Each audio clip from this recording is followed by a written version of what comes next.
The Greek government is taking emergency steps to try and ban the far-right neo-Nazi Golden Dawn Party after a Greek anti-fascist rapper by the name of Pavlos Fasas, I don't know if I got the name right, also known as the stage name of Killa P.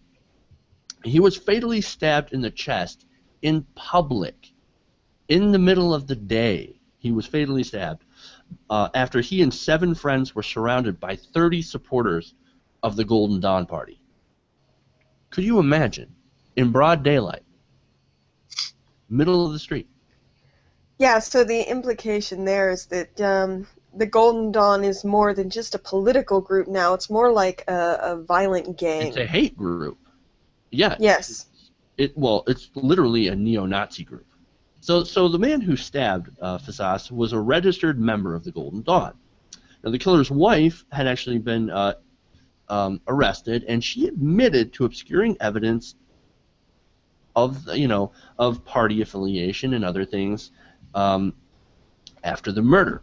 Now, let me get into what the Golden Dawn has been doing. Now, they're, of course, very nationalist. They're very anti-immigrant. They're a hate group, okay? And they're very, like I said, ultra-nationalist and neo-Nazis, okay?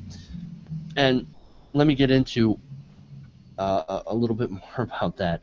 A man named Alekos Plomaridis, a Golden Dawn candidate, was recorded on film saying, quote, "Immigrants are parasites who drink our water, eat our food, and breathe our Greek air. They are primitive, miasmas, and subhuman. We don't care about their existence. We are ready to open the ovens. We will turn them into soap, but we may get a rash." How disgusting is this guy? This is a candidate for office. He's psychopathic. Disgusting. Yeah, this is the kind of thing that you understand why they would want to ban this party, so-called party, because, I mean, they're trying to prevent, I mean, if these people actually came into power, it would be utter disaster. You're looking at another, Holocaust all over again. You don't want these kinds of people in political positions of power.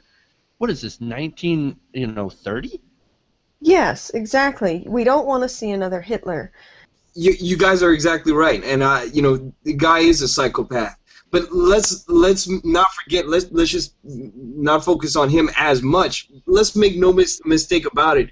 The extreme part, and like how you said, ultra nationalist.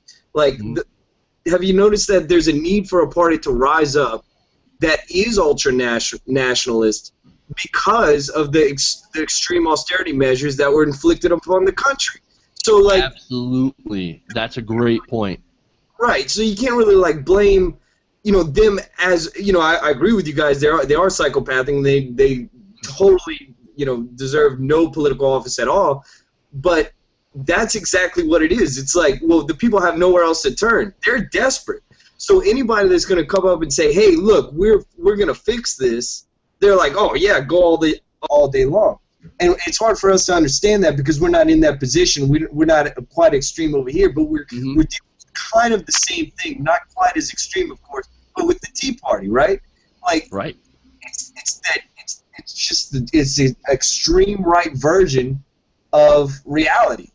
So, Jeff, that debunked load of crap that douchebag Republicans still hold on to here, namely Paul Ryan and his desperate friends, you know what I'm talking about. Oh, for sure. So when you enact dumb policies like austerity, that's what you get. You get extreme parties and you get extreme ideologies. So anyway, that's for sure. And you're absolutely right about this party trying to swoop in and fix everything. First of all, I mean, this is what these far-right nationalist parties tend to do.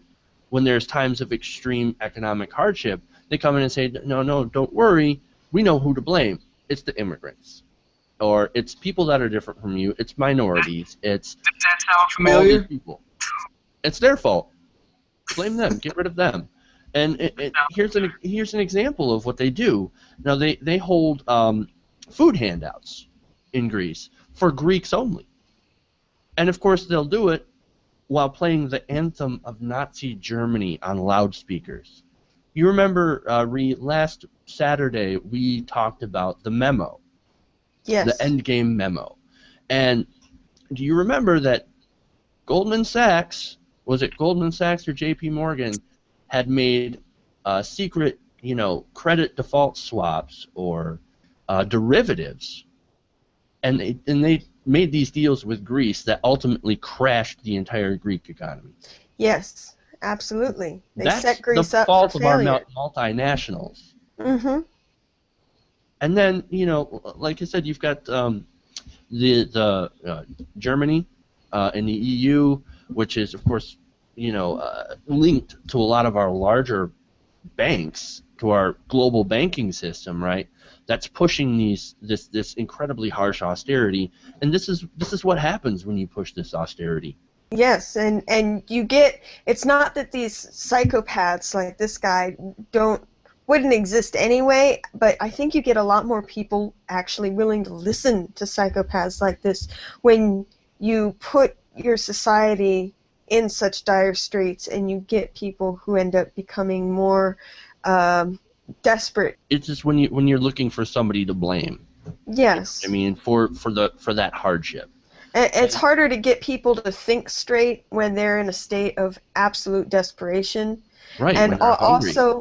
also, I imagine that it's the same in Greece as it is in this country, and that in times of desperate poverty and austerity, education is affected, and people are not as well informed and are more easily misled. For sure.